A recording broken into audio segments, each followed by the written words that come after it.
मुझे क्षमा करना प्रभु। मैं आपकी अनुमति के बिना ही अपने पिता के इस यज्ञ में उपस्थित होने जा रही हूँ।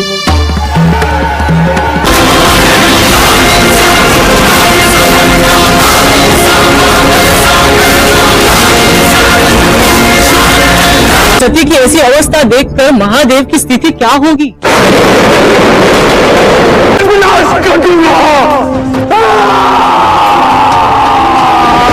तुम्हें बड़ी सतर्कता के साथ भगवान शिव की बाहों से शक्ति के कई भाग करने हैं, वो भी इस प्रकार कि भगवान शिव को उसका आभास तक न हो।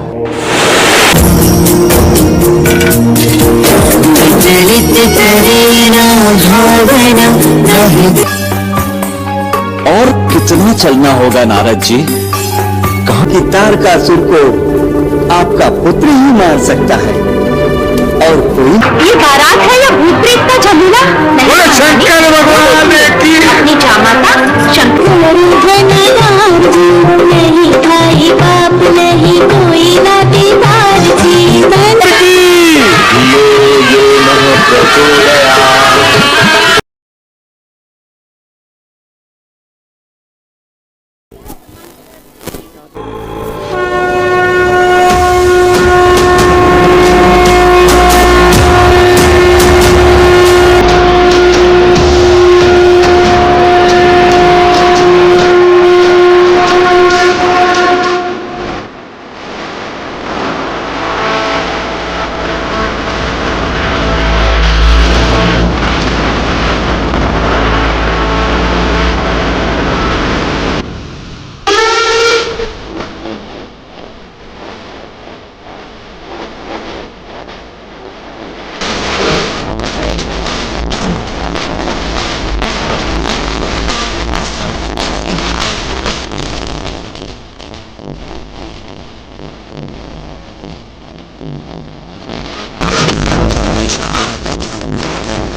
चलते हैं प्रोग्राम की ओर, आरंभ करें।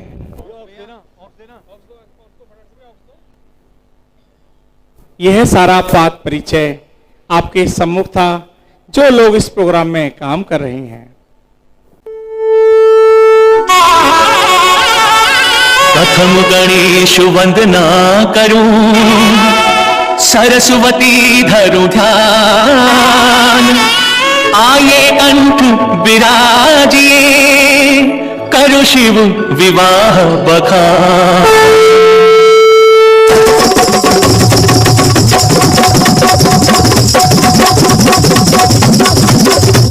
ओम नमः शिवाय, ओम नमः शिवाय, हर हर बोले नमः शिवाय, नमः शिवाय, ओम नमः शिवाय, हर हर बोले नमः शिवाय। देवराज ब्रह्मा को शत शत नमन। कहिए, किस लोक से हो रहा है आगमन? भूमि लोक से। ओह, भूमि लोक, क्या समाचार है? स्वर्ग से सुंदर भूमि के नारद। नारायण नारायण। भूमि अब स्वर्ग जैसी सुंदर कहाँ रही देव? वहाँ के नर नारी तो भूमि को नरक बनाने में लगे हैं। हर ओर धूल है, धुआं है, हर दिशा में लोग और लालच का अंधा कुआं है। क्या कह रहे हैं? मानव जाति परेशान है, हैरान है। कहीं बाढ़, कहीं सूखा, तो कहीं आतंकवाद का तूफान है। एक निवेदन है देव। आदेश दे मुनिवर। ऐसी हैरान परेशान मानव जाति के मन की शांति के लिए आप एक काम कर सकते हैं। क्या? शिव पार्वती की खीर जैसी रसीली, मोदक जैसी मीठी कथा अपने मुंह से कहें। जो सुनेगा उसका तो भला होगा ही, जो न सुनेगा उसका भी भला हो जाएगा। हाँ, इस कथा को तो याद करते ही मन में प्रसन्नता छा जाती है, दुख दूर हो जाते हैं। तो हे जगत के वासियों, ध्यान लगा के, ज्ञान जगा के, गर्व घमंड अभिमान हटा के सुनिए साक्षात ब्रह्मा जी के मुख से कथा शिव पार्वती। बजेगा डमरू, हो जाएगी हर कष्टों की छुट्टी।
महादेव है, चारों वेदों के ज्ञाता, स्वयं भगवान होकर भी आप दिन रात किसका ध्यान करते रहते हैं? कौन है वो जिन्होंने आपके हृदय को इस तरह रमा है कि आपको आपकी पत्नी की भी सुध नहीं? को भजते हैं आप?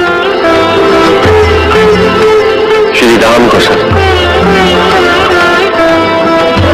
मैं सदैव उन्हीं की कथा का स्मरण करता हूँ सर। श्री राम कौन है जो आपको आपकी पत्नी से भी प्रिय है? कौन है मेरे राम?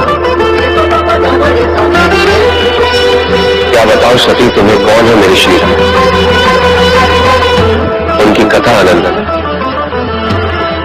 उनकी गाथा आनंद, उनके गुण अनंत है। बस इतना समझ लो, संसार के योगी मुनि सिद्धि निरंतर निर्मल चित्त से जिनका ध्यान करते हैं, वेद पुराण शास्त्र नीति नीति कहकर जिनकी कीर्ति गाथा, मैं उन्हीं सर्वव्यापक समस्त ब्रह्मांडों के स्वामी माया पर भगवान श्री राम का ध्यान करता हूं। सती वो और कोई नहीं, संसार का दुख हरने के लिए मनुष्य का शरीर रूप धारण किए स्वयं भगवान विष्णु ही। भविष्य में भगवान विष्णु भी श्री राम का रूप धारण करेंगे और संसार का उद्धार करेंगे। मनुष्य का रूप धारण करेंगे ठीक उसी प्रकार जैसे मैं आदिशक्ति होकर भी मनुष्य रूप में जन्मी हूं। दोनों में बहुत अंतर है सच। तुम्हें अपनी आदिशक्ति के स्वरूप का ज्ञान नहीं है। अभी तो भगवान विष्णु मनुष्य के जीवन के सुख और दुख को झेलते हुए अपने स्वरूप को भूले नहीं है।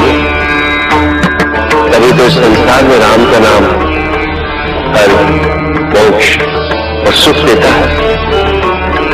आपसे उनके लिए इतनी प्रशंसा सुनने के पश्चात अब मेरा मन भी उनके दर्शन को व्याकुल है। मेरे पति के मन को मोह लेने वाले श्री राम को मैं भी देखना चाहती हूँ। क्या ये संभव है महादेव? पत्नी की इच्छा का सम्मान करना पति का धर्म है सर। भगवान श्री राम के दर्शन मन की आंखों से ही हो सकते हैं। अपनी आंखें बंद करो।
हुआ स्वामी? आपकी आंखों में आंसू? राम कथा है ही राम सखी। पंजा हृदय में भी करुणा को उपचार लगी।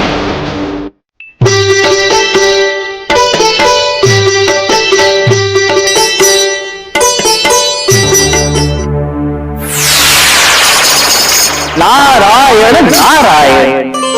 प्रणाम देवर्षि। प्रणाम देवी।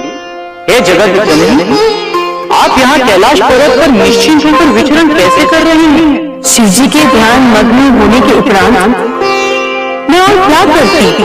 अकेली बैठी थी तो यूं विचरण करने चली आई।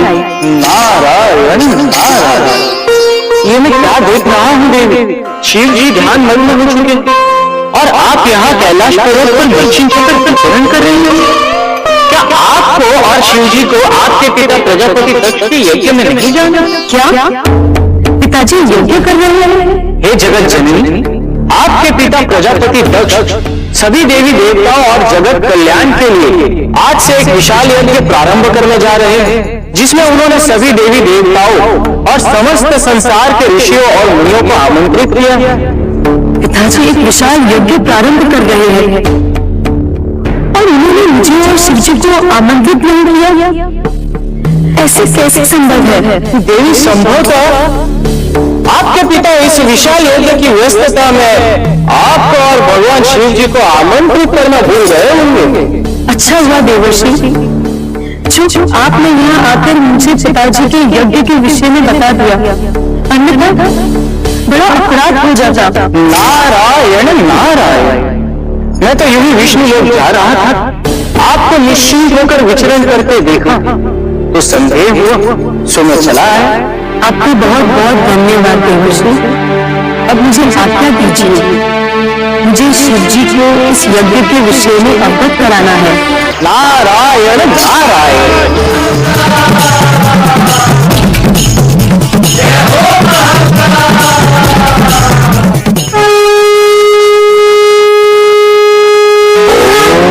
त्र्यंबकं यजामहे सुगन्धिं पुष्टिवर्धनम्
मेरे पिता प्रजापति दक्ष आज से एक विशाल यज्ञ आरंभ करने जा रहे हैं, जिसमें सभी देवता आमंत्रित हैं।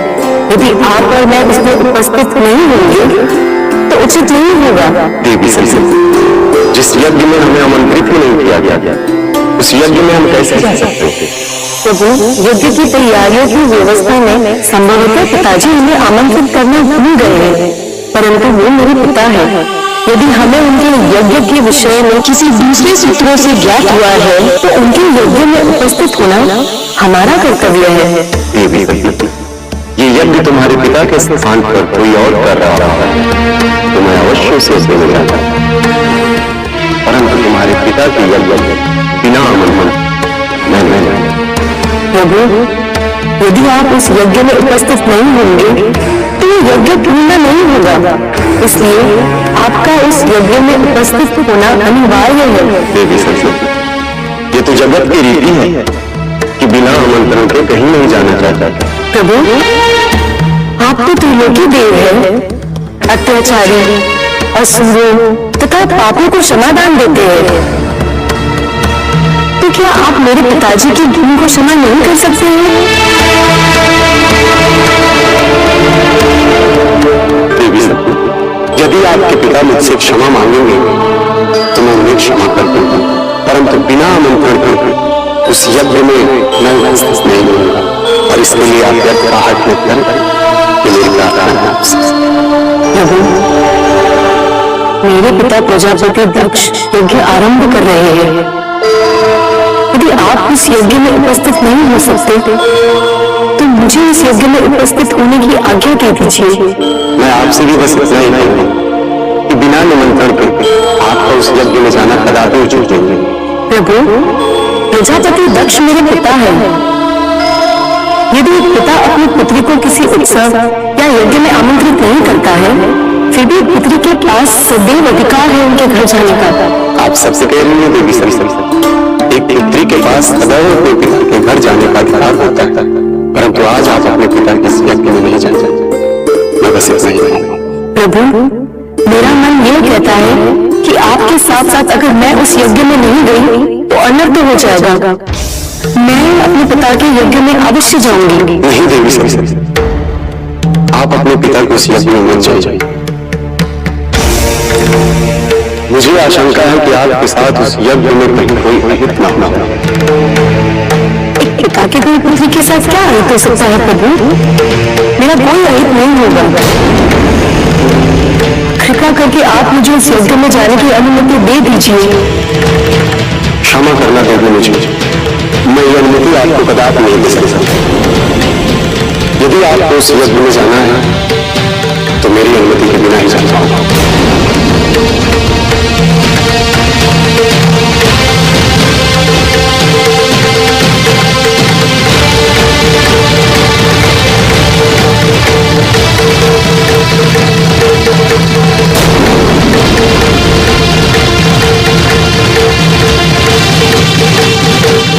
मुझे क्षमा करना प्रभु।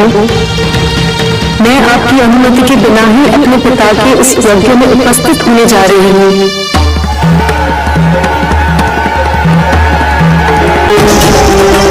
हटिए हमारे रास्ते से। रुक जाओ सती, तुम यज्ञशाला के भीतर नहीं जा सकती। ये आप क्या कह रही है माँ? मैं यज्ञशाला के भीतर क्यों नहीं जा सकती हूँ? तुम्हारे पिताजी तुमसे प्रसन्न नहीं है, इस कारण उनके समक्ष जाना उचित नहीं होगा सती। तुमसे विनती करती हूँ, वापस लौट जाओ। क्या महादेव से विवाह करके मैंने इतना बड़ा अपराध कर दिया है जो पिताजी मुझसे अभी तक प्रसन्न नहीं है? आज इस विषय में मुझे पिताजी से बात करनी ही होगी। आप हट जाइए, और अगर आज तुम अपने पिताजी के समक्ष गई तो बहुत बड़ा अनर्थ हो जाएगा सती। अनर्थ होता है तो हो जाने दीजिए माँ, परंतु आज इस विषय में मैं पिताजी से बात करके ही रहूंगी। आप हटिए यहाँ से, मैं तुम्हें अंदर नहीं जाने दे सकती सती। तुम्हें भोलेनाथ की सौगंध, अभी वापस लौट जाओ। माँ, आपको भी मेरे पिता प्रजापति दक्ष की सौगंध है। आप मेरा रास्ता मत रोकिए, आप हटिए यहाँ से। मैं तुम्हें अंदर नहीं जाने दे सकती सती। मैं विवश हूँ माँ, मैं भी विवश हूँ। आज मुझे इस विषय में पिताजी से बात करनी ही होगी। आप हटिए यहाँ से।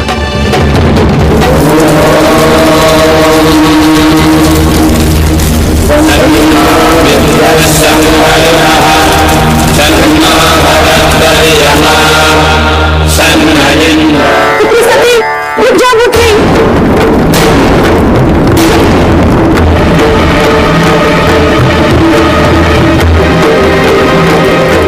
तुम यहाँ क्यों आई हो?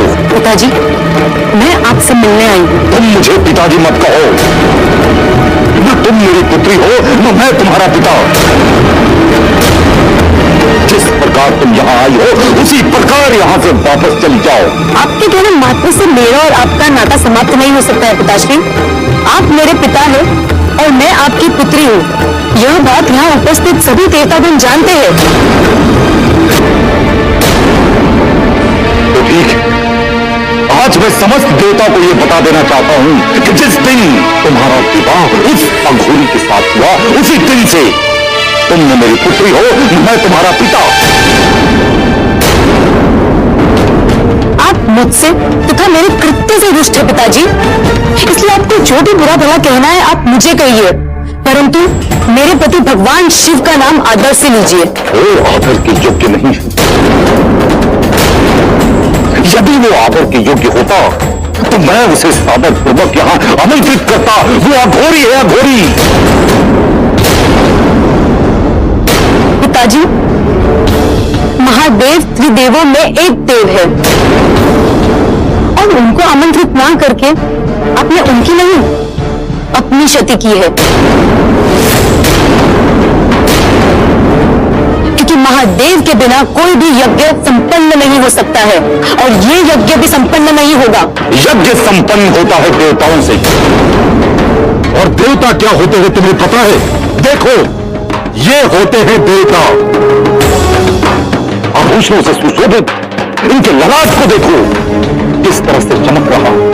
और तुम्हारा वो अघोरी पति, जब उसके बारे में स्मरण करता हूं तो मुझे गिरना आती है। पूरे शरीर पर भस्म लपेटे रहता है वो, और वस्त्र के स्थान पर वाघंबर पहने रहता है वो। और उसकी केशों पर्वताकार चोटियों के समान है। गले में माला के स्थान पर सर्प लपेटे रहता है वो, और उसके तीसरी नेत्र तो अत्यंत भयावह है। ऐसा विभत्स मैंने आज तक किसी को नहीं देखा, और हर क्षण नशे में धुत रहता है वो। आज इस यज्ञ को पूरा होने के पश्चात पूरे ब्रह्मांड को यह ज्ञात हो जाएगा कि ये यज्ञ उस अघोरी के बिना ही संपन्न हुआ, और आज के पश्चात इस संपूर्ण ब्रह्मांड में उस अघोरी को कोई भी आमंत्रित नहीं करेगा। प्रजापति दक्ष, आपने एक पत्नी के सामने उसके पति का बहुत अपमान किया। मुझे महादेव की सौगंध है, यदि आप मेरे पिता नहीं होते तो आप जीवित नहीं होते। इस बड़ी सभा समस्त देवताओं के सामने आपने मेरे पति को अपमानित किया है। इन देवताओं के समक्ष आपको इसी समय महादेव से क्षमा मांगनी होगी, नहीं तो घोर अनर्थ हो जाएगा। ऐसा मैं कभी नहीं कर सकता। मैं उस अघोरी से क्षमा कभी नहीं मांग सकता हूं। मैं अपनी पति की अनुमति के बिना यहाँ आई थी। इसी कारण मुझे और मेरे पति को देवताओं से मेरे सपने में अपमानित होना पड़ा। इस प्रकार अपमानित होकर मैं अपने पति के पास नहीं जा सकती हूँ और ना ही स्वयं इस अपमान के साथ जी सकती हूँ।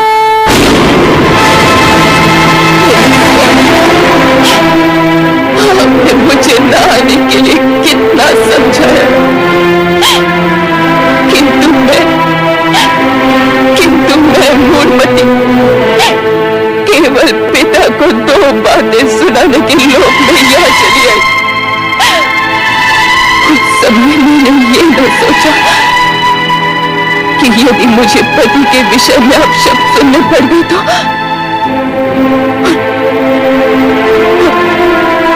मैं अपने स्वामी को अपना मुंह भी नहीं दिखा सकती।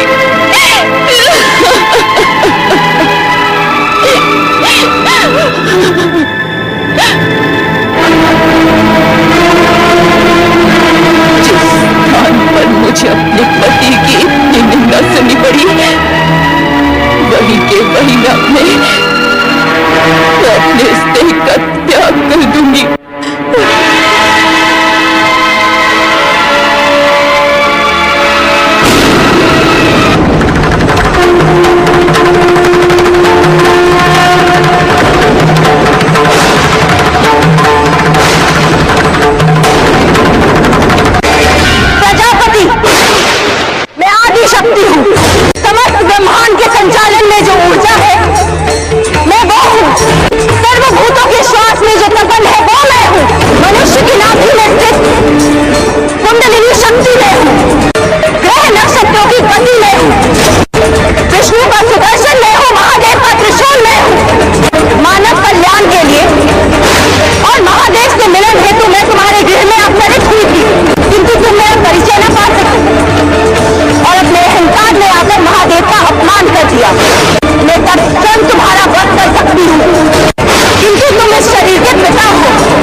मैं कर्म के बंधन में नहीं बन सकती, ना ही मैं किसी की पुत्री, ना ही किसी की बहन। अब मेरा इस संसार से कोई नाता नहीं। इस शरीर से जुड़े अपने सभी संबंधों का मैं परित्याग करती हूँ। प्रजापति, तुम्हारी अज्ञानता और अहंकार के कारण मैं इस शरीर का त्याग कर रही हूँ। महादेव अपनी पत्नी विहीन रहे। समग्र संसार की रक्षा करने वाला भी अब जन्म नहीं लेगा। महादेव की क्रोध का भाजन अब तुम्हें बनना पड़ेगा प्रजापति, और केवल तुम्हें ही नहीं, पूरे संसार को भुगतना पड़ेगा तुम्हारे इस दुष्कर्म का परिणाम। इस देह को जन्म देने वाली दात्री माता प्रसूति को मेरा प्रणाम। इस शरीर के सभी संबंधियों को मेरा अंतिम प्रणाम। अपने महादेव को नमन करते हुए मैं अपने योग और स्वयं ऊर्जा से इस देह को भस्मीभूत करती हूँ। देवी सती, देवी सती रुको! देवी सती, देवी सती रुको!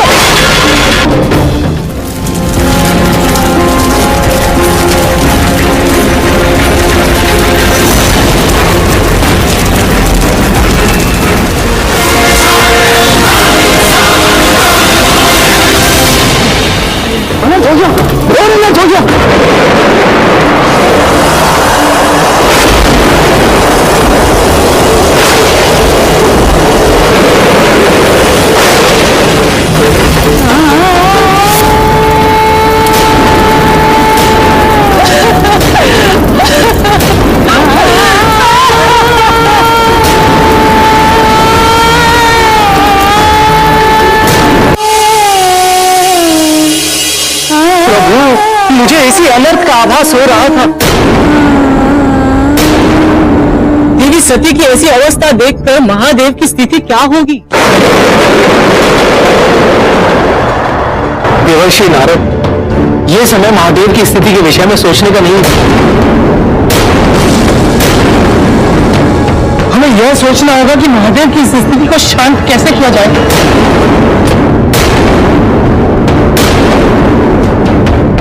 आप भी हमारे साथ चलिए। परम पिता, क्या सभी को जीवन प्रदान करने का कोई मार्ग नहीं? ये सब नारायण की रची हुई लीला है। आगे क्या होगा ये तो नारायण ही बता सकते हैं।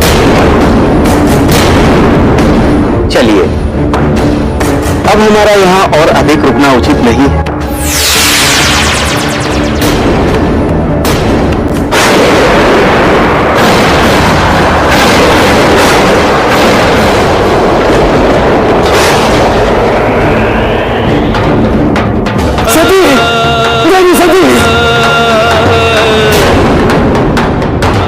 देवी सती, अपने नेत्र खोलो देवी सती। सती, क्या मेरी पुकार तुम्हें सुनाई नहीं दे रही है देवी? अपने नेत्र खोलो देवी सती। देवी सती, अपने नेत्र खोलो, नहीं तो अनर्थ हो जाएगा। आपको हमारी सौगंध, अपने नेत्र खोलिए देवी। देवी सती, सती।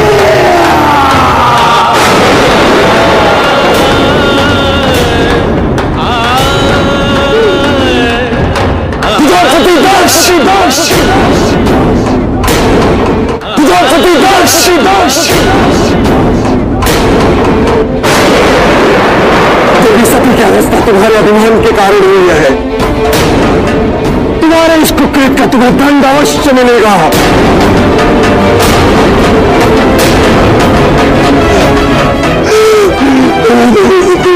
देवी सती, देवी सती, देवी सती।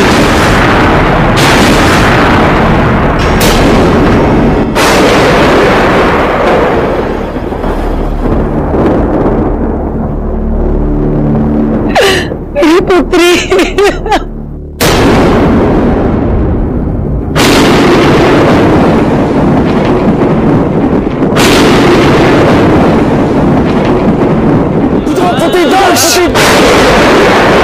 देवी सती, क्या रास्ता तुम्हारे अभिमान के कारण हुई है?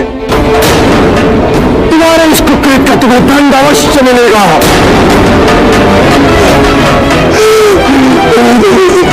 देवी सती, देवी सती, देवी सती।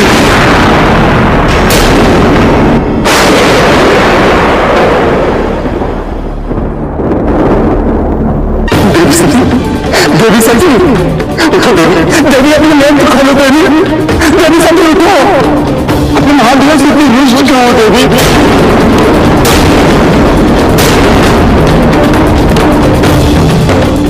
अपने नेत्र खोल कर देखो। आपके इस प्रकार चुप हो जाने से मैं किस प्रकार विचलित हो रहा हूं देवी। देवी, अपने नेत्र खोलो देवी। देवी, मुझसे कोई त्रुटि हो गई तो मुझे क्षमा कर दो देवी। नेत्र खोलो देवी, अपने नेत्र खोलो। यदि आपने अपने नेत्र नहीं खोले तो मैं इसी प्रकार आपको यूं तक अपनी गोद में लिए बैठा रहूंगा। कभी ध्यान मग्न नहीं हो।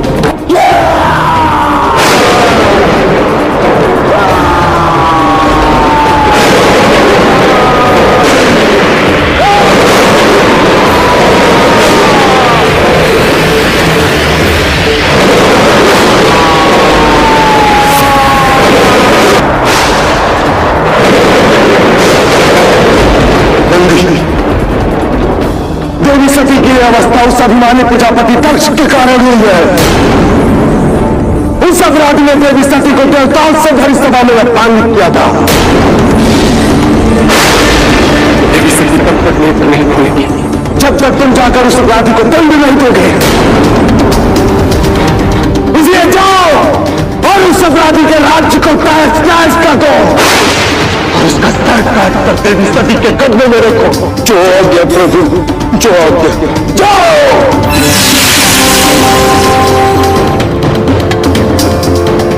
अब तो मैंने हाथ अपमानित करने वाले उस दक्ष को दंड देने की अपने कर भी दी है और उसका सर काटकर तुम्हारे कदमों में रख देंगे।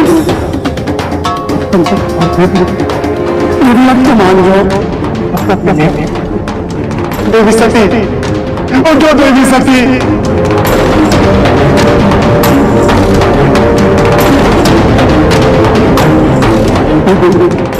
मैं आपको इस प्रकार निर्जीव और निसहाय नहीं देख सकता देवी। देवी, अपने नेत्र खोलो। यदि तुमने अपने नेत्र नहीं खोले तो मैं समस्त ब्रह्मांड का सर्वनाश कर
मिला नहीं। आपने कैलाश छोड़ा, आपने मेरा हृदय छोड़ा, किंतु संसार छोड़ने के बाद तुम्हारी बीच में कभी हुई नहीं थी देवी। आपने अपने पति के सम्मान को अपने प्राणों से भी अधिक मूल्यवान बना दिया और यदि तुमने कूद कर अपने प्राणों की आहुति की थी। आपको जो मेरे लिए करना था वो तो आपने कर दिया देवी, किंतु मैं क्या करूं? अब मेरे वश में नहीं क्या गया देवी।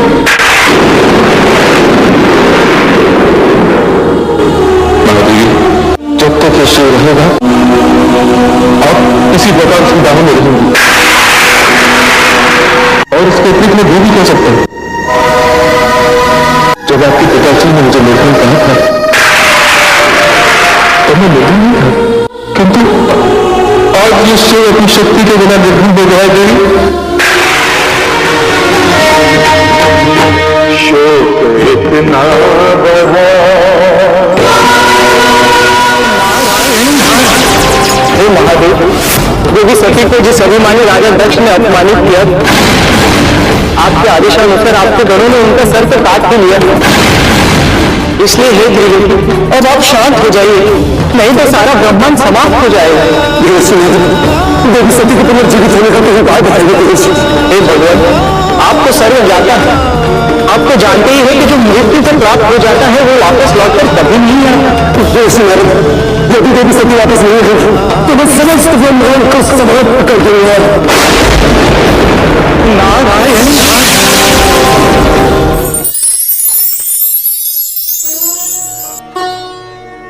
आपने सत्य कहा था जगदम्बे, ये रहस्य अब मेरी समझ में आया। आपने जिस प्रकार पुरुष और स्त्री के जोड़ों की व्याख्या की, आपने जिस प्रकार नारी और पुरुष के संबंध की रचना की और जिस उद्देश्य के लिए सती का जन्म हुआ, उसने तो अपने प्राणों की आहुति देकर यह सिद्ध कर दिया कि एक पत्नी की दृष्टि में पति का क्या सम्मान होता है। हाँ, और इसी प्रकार पुरुष ने भी तो सिद्ध कर दिया कि उसकी दृष्टि में नारी का सम्मान क्या है। ये एक ऐसा उदाहरण है जो इतिहास के पन्नों में स्वर्ण अक्षरों में लिखा जाएगा। भगवान शिव ने तो प्रेम की परिभाषा ही बदल दी। उन्होंने प्रेम को अपनी ही भांति ऊंचा और महान बना दिया। वे सती की मूर्त देह उठाए इस लोक से उस लोक भटक रहे हैं। क्या ऐसा प्रेमी इससे पहले संसार में कभी देखा है? और क्या इसके पश्चात कभी संसार देख पाएगा? देवी, ये तो सीख है उन लोगों के लिए जो धन के लोभ में अपनी पत्नी को जीवित जला देते हैं।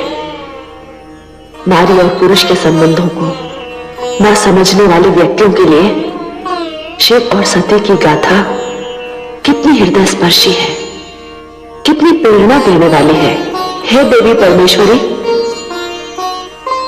क्या भगवान शिव सती की मृतदेह को इसी प्रकार उठाए लोक लोक भटकते रहेंगे? हे आदिशक्ति, यदि संबंधों की दृष्टि से देखा जाए तो ये एक महान उदाहरण है, किंतु हे परमेश्वरी, इसे तो रोकना होगा, नहीं तो जीवन का क्रम आगे कैसे चलेगा? आपने सत्य कहा महादेवी, मुझे इसका कोई ना कोई उपाय तो सोचना ही होगा। मुझे शिव से गौरी की मृतदेह को अलग करना पड़ेगा, क्योंकि जब तक गौरी शिव से अलग नहीं होगी उसका दूसरा जन्म नहीं होगा। और यह भी सत्य है कि शिव से शक्ति को अधिक समय तक दूर नहीं रखा जा सकता। इस समस्या का समाधान अब केवल भगवान विष्णु ही कर सकते हैं। देवी, मैं इस स्थिति से बचना चाहता था, किंतु अब भगवान शिव के लिए मुझे अपनी भूमिका निभानी ही होगी।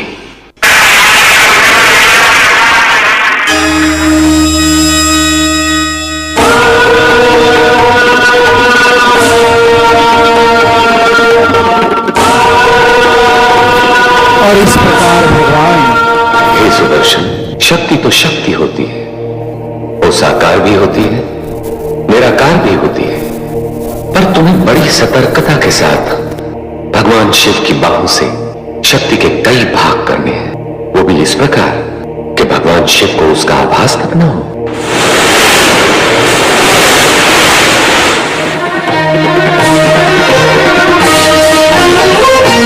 सारी पृथ्वी पे डोले महाकाल प्रभु, हर दिशा शक्तिपीठों का मंदिर हुई,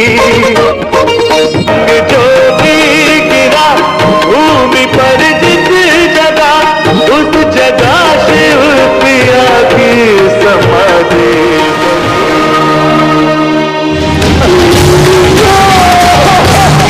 शांत हो जाइए महादेव, आपकी सती आपको पार्वती के रूप में पुनः प्राप्त होगी। कृपा करके आप शांत हो जाइए और इस ब्रह्मांड को सुचारू होने दें।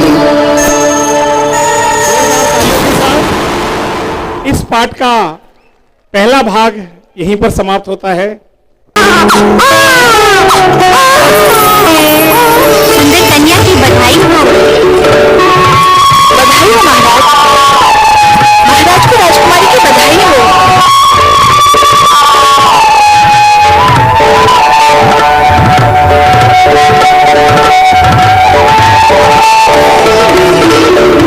रानी,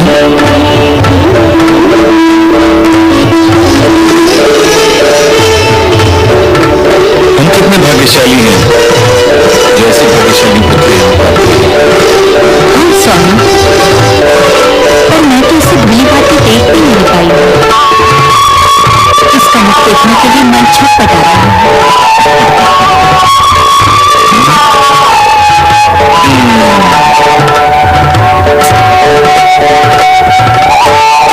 रानी, ये तुम्हारी ही तो पुत्री है। इसे जब चाहे जितना चाहे तुम इसे देखो, और मैं महामंत्री को उसके जन्मोत्सव का आदेश देकर अपनी प्रजा को व्यक्ति प्रसन्नता में सम्मिलित करूं।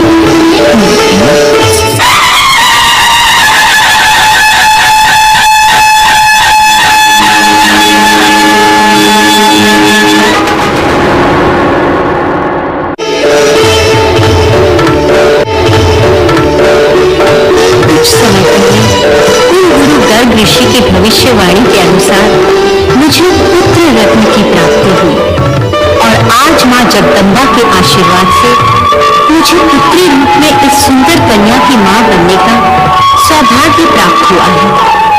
कितनी सौभाग्यशालिनी हूं मैं। आज मैं इतनी प्रसन्न हूं जिसकी सीमा नहीं। सती और मां शक्ति के वरदान स्वरूप ये सौभाग्यशाली दिन देखने को मिला है। आज मेरा स्वप्न पूर्ण हो गया है।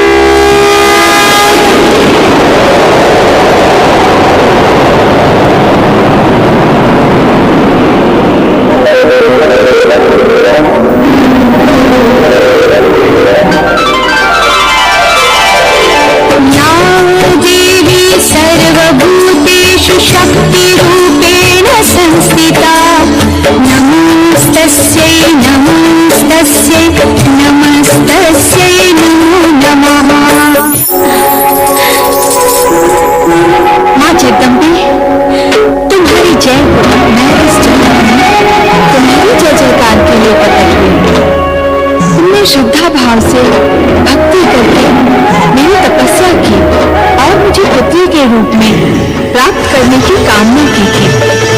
तुम्हारी मनोकामना पूर्ण हुई।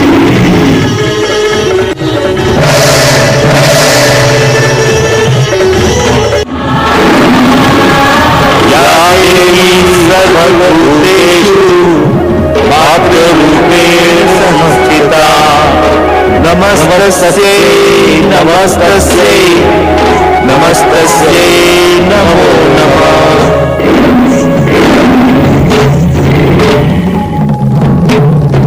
मैना, तुम इस जगत की सबसे अधिक भाग्यशाली माता। हाँ मैना, साक्षात शक्ति ने तुम्हारी गोद में जन्म लिया है। मां जगदम्बा भविष्य में शिव की अर्धांगिनी बनकर इस जगत में नाना प्रकार की लीलाएं रचे। हम मां के दर्शन करने, तुम्हारे भाग्य को सराहने और तुम्हें बधाई देने आए हैं।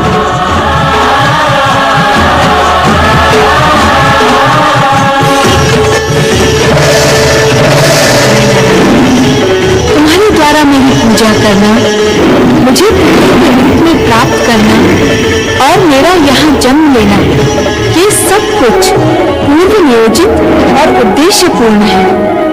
तुम तथा तुम्हारी पुत्री के रूप में मैं केवल माध्यम मात्र हूँ। मैंने तथा ब्रह्मा विष्णु ने इस सत्य को प्रकट अवश्य कर दिया है कि मैं कौन हूँ, किंतु यह भी तुम्हारे मन के भय व शंका का निवारण करने के लिए ही किया गया है। मुझे पुत्री के रूप में प्राप्त कर तुम्हारा अहंकार जागृत ना हो, इसलिए तुम्हें इस सत्य को भूल ही जाना होगा कि मैं कौन हूँ। तुम एक सामान्य नारी की भांति और मैं एक सामान्य पुत्री की भांति व्यवहार करूंगी। इसी में तुम्हारा अब इस जगत का कल्याण है। मां जगदम्बे, तुम्हारी जय हो।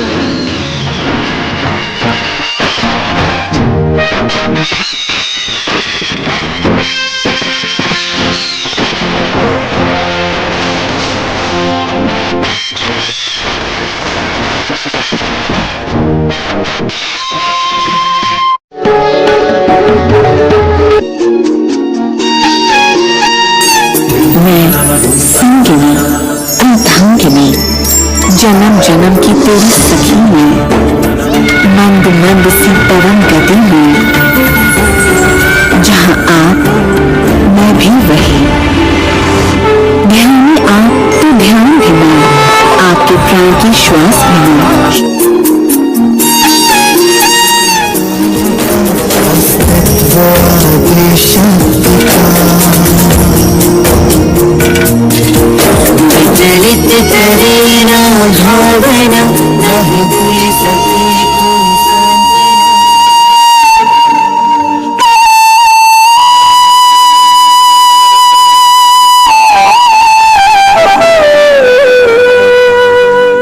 शिव शंकर, हे प्रभु, ऐसे हमें छोड़कर क्यों चले गए आप? मैंने तो आपको अपने हृदय का स्वामी मान लिया था। नारायण नारायण। देवी पार्वती, दुखी मत हो। भोलेनाथ तो स्वभाव से ही शणे रुष्टा शणे तुष्टा, रुष्टा तुष्टा शणे शणे, पल में क्रोधित पल में प्रसन्न होने वाले हैं। यदि आप सच्चे मन से ठान लें कि शिव जी के सिवाय और किसी से विवाह नहीं करेंगी और व्रत और तप करेंगी, तो शिव जी संभवतः मान जाएंगे। मैं ऐसा ही करूंगी मुनिवर। आप मुझे शंकर जी की जाप के लिए कोई उचित मंत्र दे दीजिए। नारायण नारायण। देवी, मैं तुम्हें शिव पंचाक्षरी मंत्र देता हूँ। इस मंत्र का जाप बार बार करने से शिव जी प्रसन्न हो जाते हैं। बोलिए, नागेंद्राय त्रिलोचनाय, नगेंद्राय त्रिलोचनाय, मंदाकिनी सलीला चंदन चर्चिताय, मंदाकिनी सलीला चंदन चर्चिताय, नंदीश्वर महेश्वराय तस्मै शिखराय नमः शिवाय। नंदीश्वर महेश्वराय तस्मै शिखराय नमः शिवाय। बस पुत्री, इस मंत्र के जाप से ही तुम्हारा कल्याण होगा। नगेंद्राय त्रिलोचनाय, मंदाकिनी सलीला चंदन चर्चिताय, नंदीश्वर महेश्वराय तस्मै शिखराय नमः शिवाय। नमः शिवाय। क्या हुआ? क्या हुआ पुत्री? रुष्ट होकर यहाँ से चले गए हैं। ये तो बड़ा अनर्थ हुआ। कुछ अनर्थ नहीं हुआ। सब कुछ भूलकर तू महल चल, विश्राम कर। आवश्यकता नहीं है माँ। मैंने निश्चय किया है कि शिव जी को जैसे भी हो मनाऊंगी। लेकिन वे बहुत हठी है, तो उन्हें मनाएगी कैसे? उन्हें पाने के लिए मैं कंचन वन जाकर कठोर तप करूंगी। नहीं नहीं बेटी, तप ही करना है तो महल में रहकर कर। कंचन वन में बहुत ठंडी हवा चलती है, तेरा कोमल शरीर गल जाएगा। नहीं माता जी, मैं उसी स्थान पर तप करूंगी। मुझे आज्ञा दीजिए। प्रणाम माते। हे शंभु, तेरी भी लीला अपरंपार। मैंने क्या सोचा था, क्या हुआ? आप भी चले गए और मेरी पुत्री भी। पार्वती जी की तपस्या का भोलेनाथ पर कोई प्रभाव नहीं पड़ रहा। एक बार चलकर शिव जी से प्रार्थना करें प्रभु। चलिए।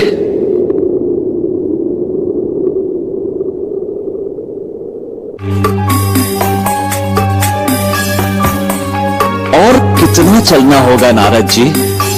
कहां तप कर रहे हैं भोले भंडारी? बस देव, हम आ गए। वो देखिए।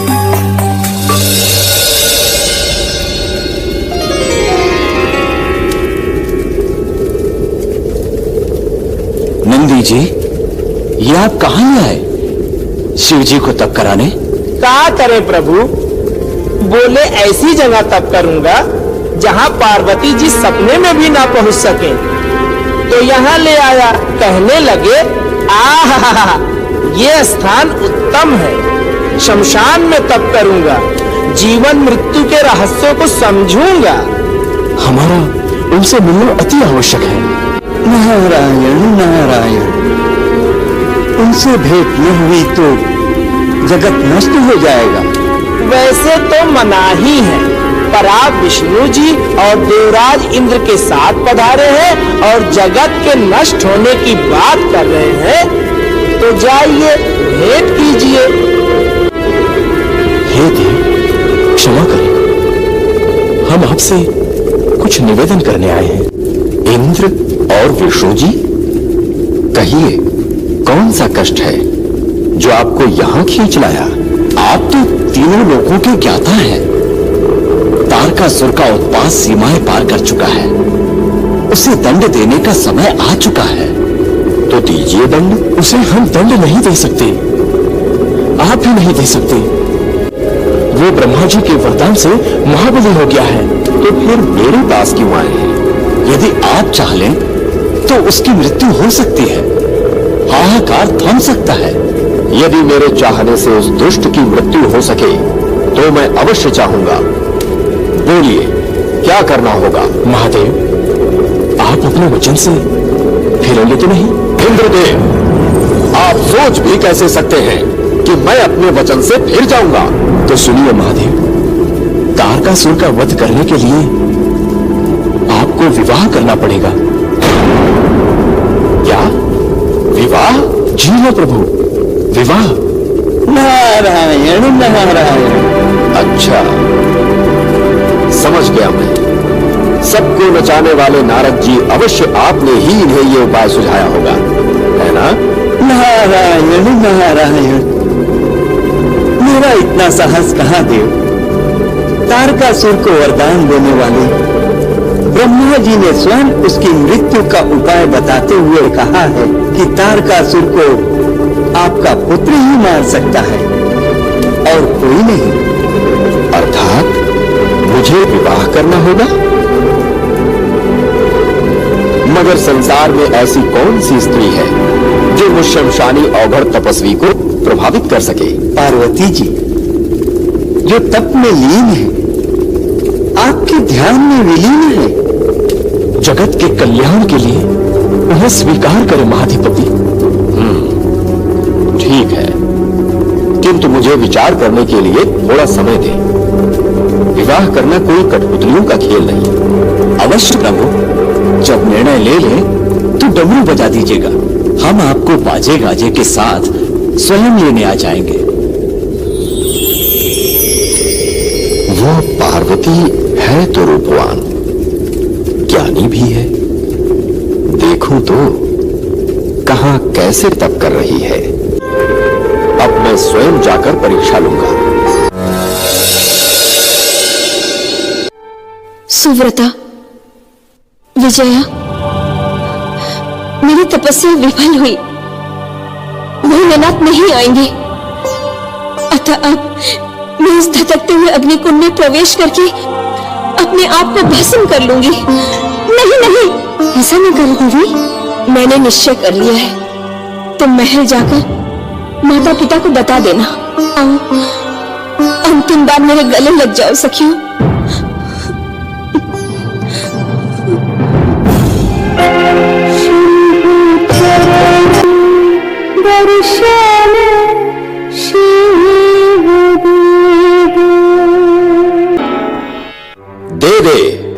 दे दे दाता, थोड़ी भिक्षा दे दे, थोड़ी भिक्षा दे दे, बदले में ब्राह्मण से कुछ शिक्षा ले ले। अरे दीक्षा ले ले। कौन है आप? कहां से पधारे हैं? हम हैं काशी के वासी, ब्राह्मण घटाघट खटासी। न आंख से देता है दिखाई, न कान से पड़ता है सुनाई। आपको सुनाई नहीं देता? कहा ना, नहीं सुन नहीं पाते तो मेरे प्रश्न का जवाब कैसे दे रहे हैं? हम सिर्फ तपस्वियों और तपस्विनियों की आवाज ही सुन सकते हैं। आपका परिचय देवी? ब्राह्मण देव, मैं गिरिराज हिमालय की पुत्री पार्वती हूँ। पार्वती?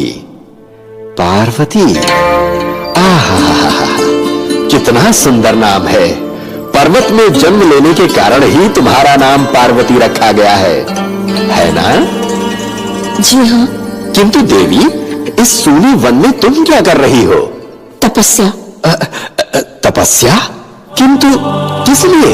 मैंने अपने होने वाले पति को पा लिया था, किंतु जैसे उन्होंने मेरा हाथ पकड़कर मेरे साथ नृत्य करना चाहा, तो लोक लाज के भय से मैंने मना कर दिया। अरे अरे, ये तुमने ठीक नहीं किया। अच्छा, फिर? वो क्रोधित हो गए और चले गए।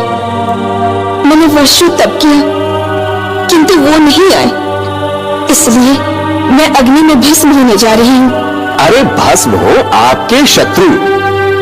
एक हठी क्रोधी व्यक्ति चला गया तो चला गया, आप क्यों भस्म हो रही है? नहीं ब्राह्मण देव, वो नहीं तो जीवी नहीं। अब मैं चलता हूं।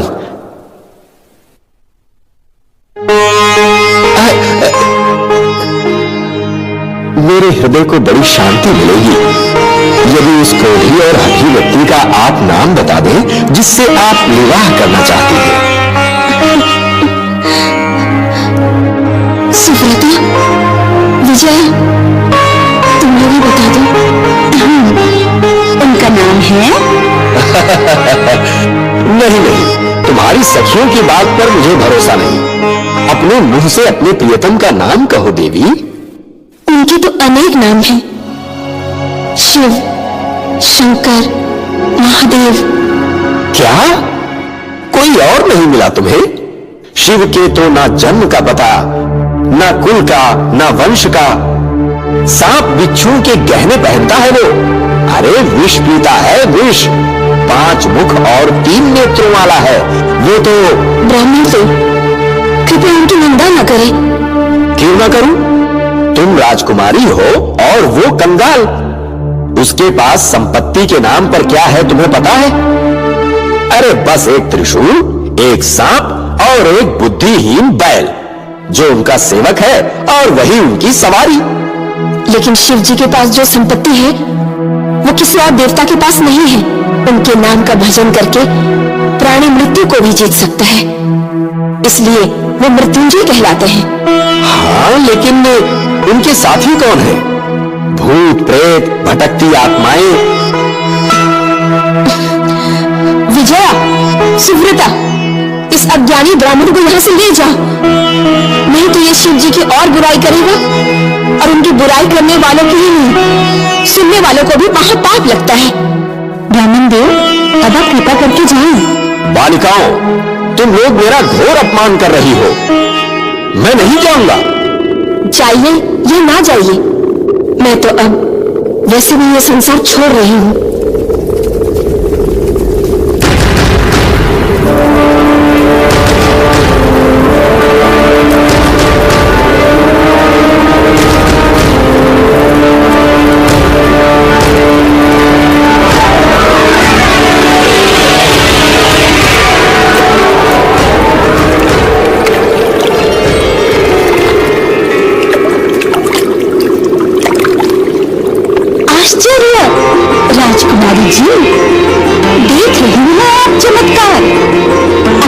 छोड़कर अपनी जलन, हो गई कैसी शांत शीतल जल। लपटों की जगह कुमनी खिल गई है नीले कमल। ये अवश्य महादेव की माया है, जिन्होंने राजकुमारी को बचाया है। अरे वो क्या किसी को बचाएगा, मैंने तुम्हें बचाया है। लाओ अपना हाथ मेरे हाथ में दो। अरे अरे अरे, ये क्या कर रहा है दुष्ट पापी, छोड़ मेरा हाथ।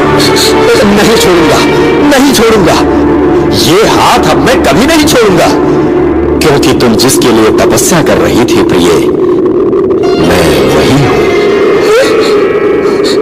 आई वो शुभ घड़ी ब्याह रचाने शंकर, भरे बारात में भूत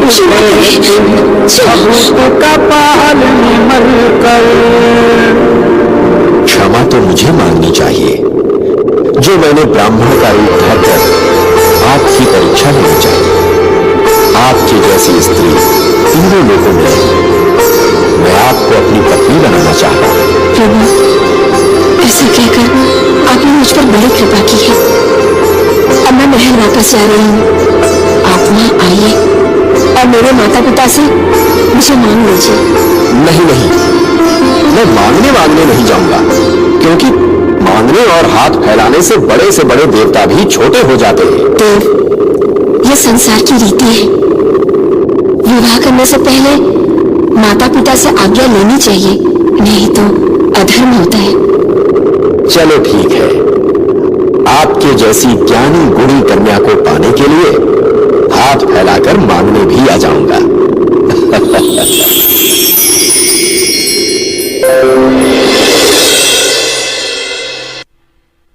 महारानी जी, पार्वती जी तब पूरा करके आ रही हैं। सच? हे देवता, हे परमेश्वर, आपने मेरी पुकार सुन ली। महाराज, सुना आपने, पार्वती आ रही है। हाँ, मुझे ज्ञात हुआ। चलो हम सब उसे लेने चले।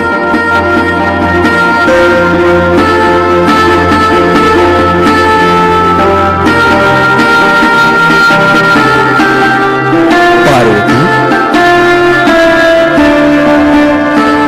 पुत्री, क्या तेरी तपस्या सफल हो गई? तपस्या सफल हुई है। शिव जी ने कहा है वो शीघ्र ही आप लोगों से राजकुमारी जी का हाथ मांगने आएंगे। आज का दिन बड़ा ही शुभ है। मंत्री जी। जी महाराज। राज महोत्सव का आयोजन कीजिए। दूर दूर से नटों नर्तकों और बहुरूपियों को आमंत्रित कीजिए। अवश्य महाराज। पुत्री, अंदर चल।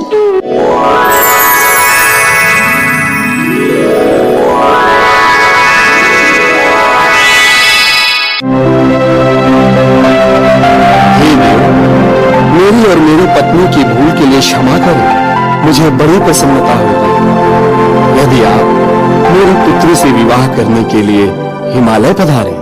तथास्तु। कड़ी तपस्या करके उसने जीता है मन मेरा। अब अग्नि के सम्मुख लूंगा मैं उसके संग फेरा। सब समय का फेरा राजन, सब समय का फेरा। ये रही लगन पत्रिका, जिसे वशिष्ठ जी ने अनेक विद्वानों के साथ विचार विमर्श करके बनाया है।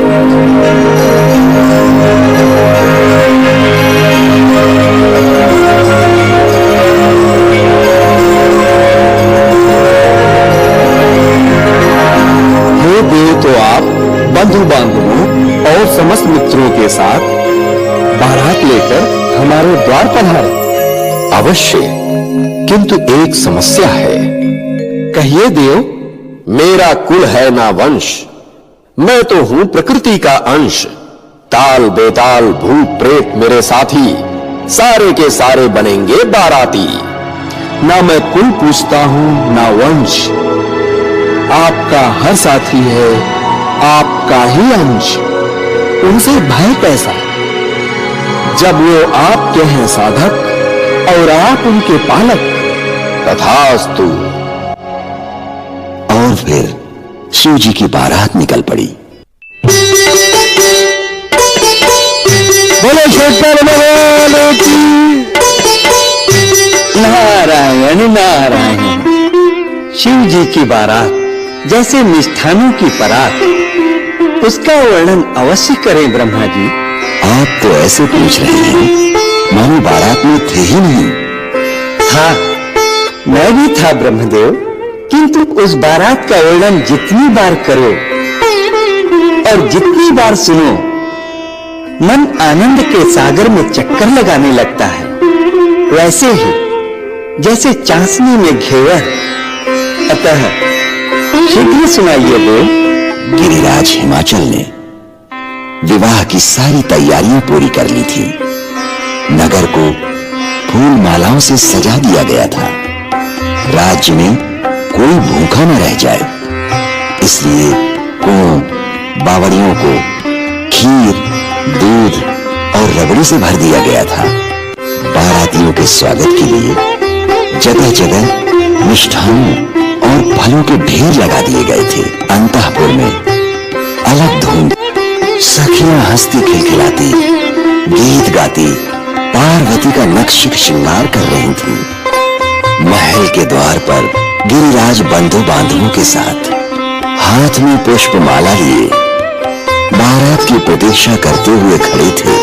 अटारी पर दासियों के साथ खड़ी महारानी मैना की आंखें अपने होने वाले जमाता के दर्शन के लिए तरस रही थीं, क्योंकि उन्होंने शिव जी को कभी नहीं देखा था। और हे नारद, तब आपने ही तो जाकर मैना देवी को शिव जी का प्रथम दर्शन कराया था। नारायण नारायण। कैसा रोमांचक और दिव्य क्षण था वो। नारायण नारायण।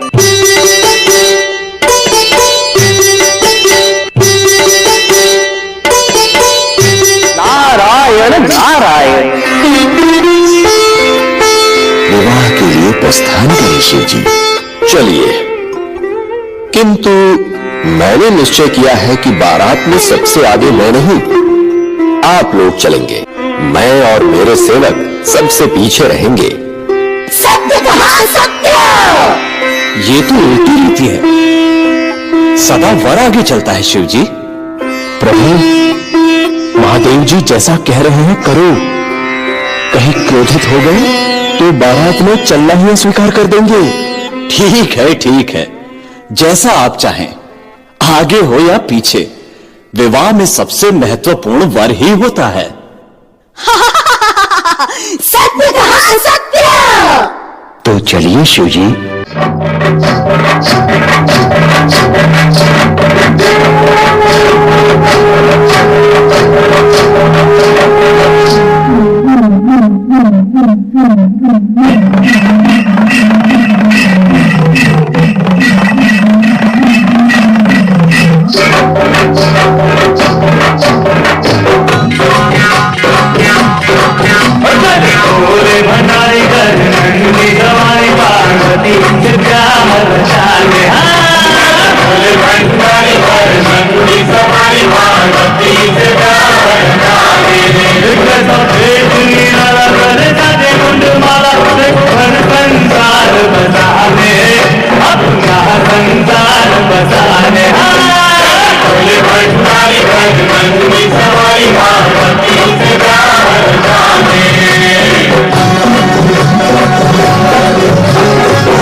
शंकर भगवान की अपनी जामाता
क्षण भर पक्ष की हो जाती है। ब्रह्मा विष्णु सदाशिव अर्धांगी धारा